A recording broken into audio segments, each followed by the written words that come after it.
ইতিহাস কাউকে ক্ষমা করে না। 1971 সালে স্বাধীনতার মহান ঘোষক, বাংলাদেশের সম্মুখ সমরের যোদ্ধা, স্বাধীনতা সংগ্রামের সম্মুখ সমরের যোদ্ধা, স্বাধীনতার মহান ঘোষক শহীদ রাষ্ট্রপতি জিয়াউর রহমানের স্মৃতিবিজড়িত বাড়িকে ফ্যাসিবাদী সরকার ঘুরিয়ে দিয়েছিল। আজকে দেখেন এখানে বাংলাদেশের সাধারণ জনতা এই 32 নম্বরের বাড়িকে ঘুরিয়ে দিচ্ছে।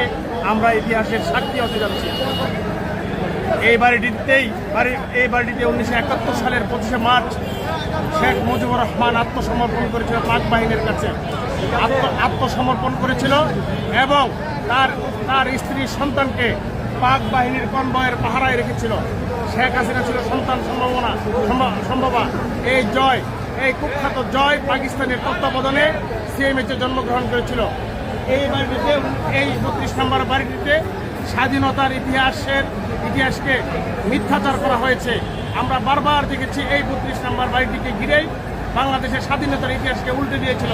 আজকে স্বাধীনতার 53 বছর পরে বাংলাদেশের সাধারণ মানুষ এই 32 নম্বর বাড়িটিকে ঘুরিয়ে দিচ্ছে।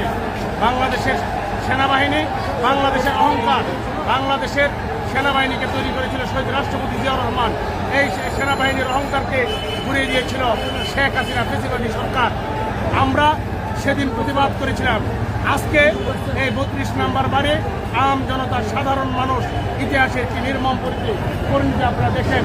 সবাইকে আজকের এখানে যারা অংশগ্রহণ করেছে সবাইকে শুভেচ্ছা এবং অভিনন্দন জানাচ্ছি। আরও পাশাপাশি এই ফ্যাসিবাদীর দূষর প্রশাসনের যে জায়গায় আছে সেই জায়গা থেকে নিশ্চিহ্ন করতে হবে।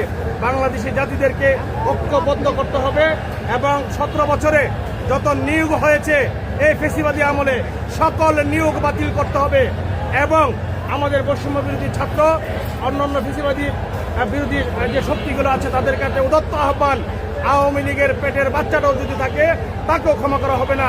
আপনারা আসুন এবং সচিবালয় থেকে, প্রশাসন থেকে গত 17 বছরে নিয়োজিত এবং সুবিধাপ্রাপ্ত যারা নতুন ছাত্ররা আছেন, আপনারা যারা চিনেন না, আপনারা আমাদেরকে বলবেন কে আওয়ামী লীগ।